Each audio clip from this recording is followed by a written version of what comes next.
Saya meyakini bahwa membangun Jakarta tidak bisa sendirian. Persoalan sampah salah satunya. Maka hari ini sesuai dengan instruksi Gubernur, kita akan mengadakan gerakan untuk pilah sampah.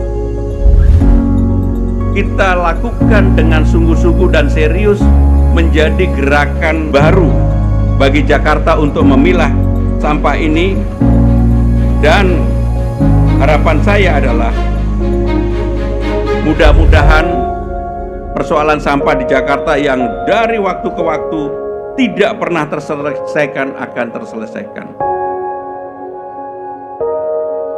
Di era kita harus selesai urusan Bantar Gebang.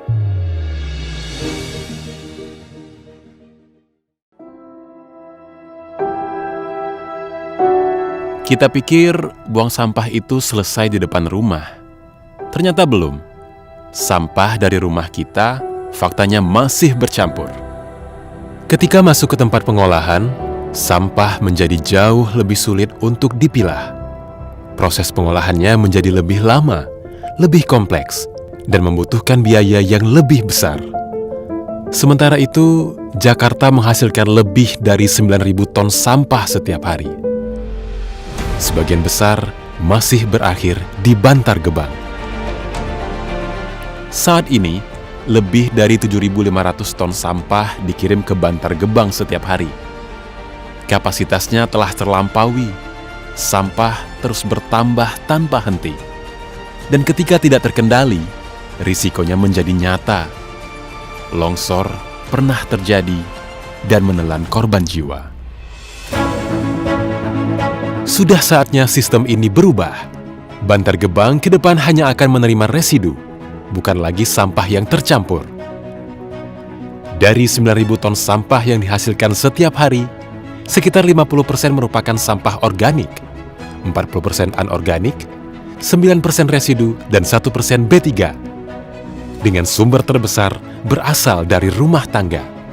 Artinya, hampir 4.500 ton per hari adalah sampah organik, dan sekitar 3.600 ton adalah sampah anorganik. Padahal, sampah organik dan anorganik bisa dikelola langsung dari sumbernya, dari rumah kita sendiri. Dengan memilah sejak awal, 90% dari permasalahan sampah Jakarta bisa dikurangi secara signifikan. Upaya pengurangan sampah dapat dimulai dari rumah, melalui langkah sederhana yang bisa dilakukan setiap hari. Sampah organik dapur atau SOD, seperti sisa makanan dan sayuran, dapat dikelola secara mandiri, misalnya melalui pengomposan.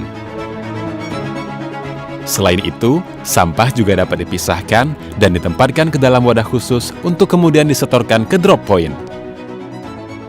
SOD secara terjadwal diangkut dari drop point oleh petugas menuju fasilitas pengolahan TPS 3R.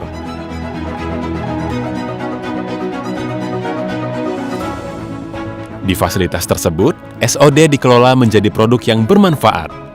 Hasil pengolahan kemudian diteruskan kepada pihak off-taker untuk kembali dimanfaatkan sebagai pakan ternak.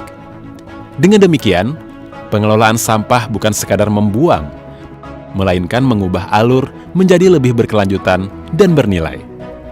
Seluruh proses ini dapat dimulai dari satu kebiasaan sederhana: memilah sampah dari rumah. Sampah anorganik bisa ditabung di bank sampah atau dimasukkan ke reverse vending machine. Sampah elektronik atau B3 rumah tangga dapat dijemput melalui layanan jemput e-waste. Sementara itu, sampah residu diserahkan kepada petugas gerobak sampah untuk kemudian dikirim ke TPA, diolah sesuai standar pengelolaan lingkungan, dan dikembalikan secara aman ke alam. Pada akhirnya, proses menjadi lebih efisien, terukur, serta mampu menekan beban pengelolaan di hilir secara signifikan. Permasalahan kita bukan pada sampahnya, tapi bagaimana cara kita memperlakukannya. Bersama, jaga Jakarta bersih. Saya mengajak seluruh masyarakat Jakarta untuk berpartisipasi dalam gerakan pilah sampah dari sumbernya.